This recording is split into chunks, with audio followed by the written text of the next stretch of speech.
Luigi Mangione continues to draw a following of passionate supporters and spark conversations online about the U.S. healthcare system. The article posted by Slate reads, quote, "The latest icon, how Luigi Mangione joined the pantheon of American folk heroes." And joining us live now is the author of that article, Elliott Gorn, a professor of history at Loyola University Chicago. Elliott, thanks for joining us. This case has garnered enormous attention on social media. Were you surprised by that? And can you talk about that reaction? I was very surprised by it, and I still am surprised by it. I think the initial reaction I had was it came just a month after the presidential election, and healthcare was barely an issue during the campaigns. And from the reaction on social media, of course, it's a horrible, politically motivated murder in an era when we have a lot of political assassinations, attempted assassinations, and so on. But so many people spoke to the issue of medical care, of the private insurance companies, of being taken off of care, of not being given the proper insurance. And it became an enormous issue that had been completely unaddressed, really, during the presidential campaign. And it goes on now.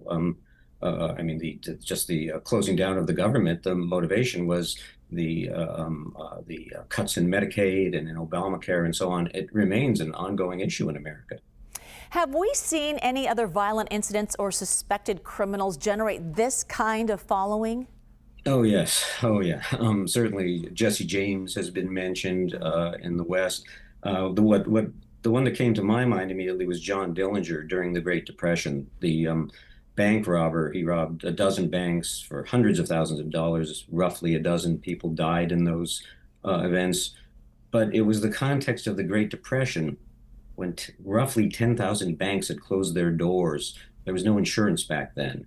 And people lost their savings. Businesses went bankrupt. Literally, Dillinger was seen by many people. There was a kind of balance, horror at the bloodiness of it, but at the same time, he's attacking the banks, and people were very, very angry at banks in 1933 and 1934. In your article, you also describe how this case has really turned the conversation about healthcare into one of heroes and villains. Can you talk about that? Well, it's almost inevitable that we tend to see things that way, partly because we have such a healthcare system it's been so complex to have a system similar to other industrialized countries. We just haven't done it. We spend an enormous amount of money for not particularly great care.